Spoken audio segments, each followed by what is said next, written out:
भोजपुरी के film star सह गायक बड़े भाई रितेश पांडे जी जे बाबा विश्वनाथ के गलियारों में संगीत के साधना कैले।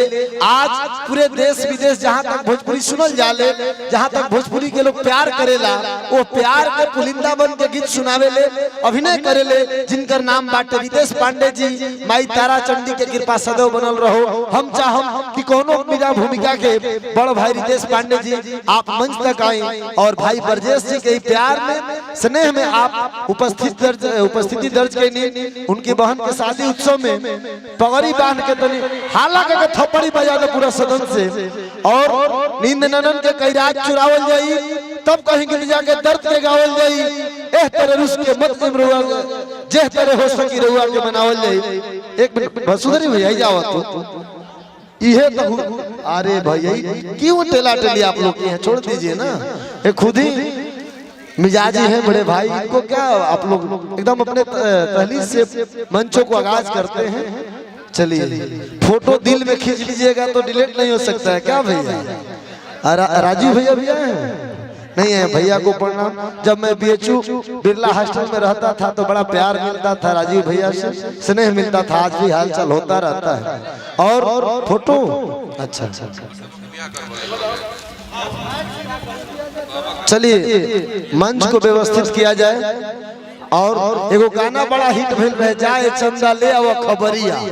चंदा से खबर जब मंगावल गई वो हमें खूब बढ़िया मॉडलिंग कैली हमरे तान्या जी, वो उपस्थित बड़ी। आज तनी देखम कि गनवा के प्रदर्शन कैसन होता और खूब आप लोग अच्छा नृत्यांगना रूपा जी बड़ी, शिवानी जी वगैरह लोग बा। अब मंच व्यवस्थित करी, हम गाना गवाई, फोटो बाद में गलत बात, मोबाइल बंद बाद में, फोटो दिल में खींची।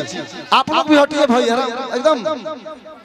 चलिए मनीष भैया आहा ये बर्बाद कैले फोटो दिल में खींच न लो। चलिए मंच को व्यवस्थित किया जाए, गाना गवाई नो है, फोटो बंद। वाह वाह वाह वाह, हटो बाघ के मंच दिमाग दीजिए। और हेलो वसुधरी भैया मुस्कुरा लो, थर्मोस जन बा मनोज तिवारी भैया से मिलेला। चलो हम अतने कहम कि का कहीं कि इनका कुछ बुझा तो ना बा हमारा बिना, यानी कि भाभी के बिना रितेश भैया के रहा तो ना बा। इन्हें लहरता उन्हें धुआ तो ना बा, इन्हें बेधता उन्हें दुखा तो ना बा। दर्द के रेस के जब आयाम के खड़ा करे ले, जब बाबा विश्वनाथ की कृपा ले अपन कंठ से आवाज निकाले ले, तब भोजपुरी के श्रोता के दिल पर राज करे ले। हम चाहम कि बक्सर के धरती पर हुआ सब कमजोर ताली ना हथवा खड़ा कर दी पूरा सदन से, कड़कड़ा के ताली बजा के स्वागत करी आदरणीय बड़े भाई रितेश पांडे जी। और मुकेश के अल्फाज आप तक रितेश पांडे जी के गाना बजाना सुनी। दिल से आभार ब्रजेश भाई के दिल को चले गए हटो और जोर से आप लोग हटिए भाई साहब।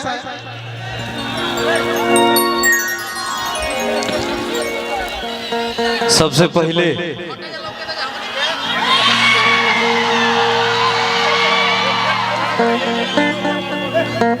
वो जगत जननी माई जगदम्बा के सादर प्रणाम करते हुए हिरवा सबके भाई दोनों हाथ जोड़ के प्रणाम करता, तनी ताली बजा के आशीर्वाद देंगे।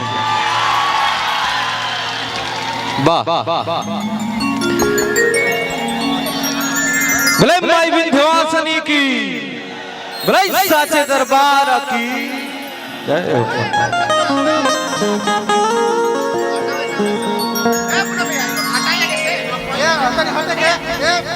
खुश रहिए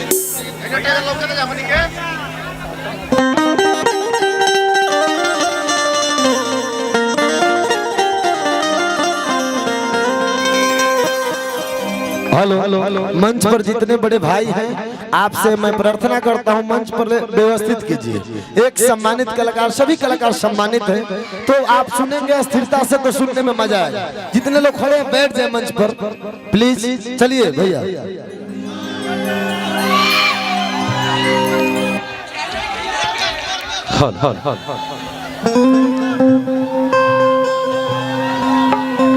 कॉर्ड बाबू कीबोर्ड वाले कॉर्ड बेच दीजिए। गोलू बाबू के टीम आज उपस्थित बा जौन राजस्थान में तोरा संगे जाके खूब गर्दा लोग उड़ेलक। आ हा हा राज करो।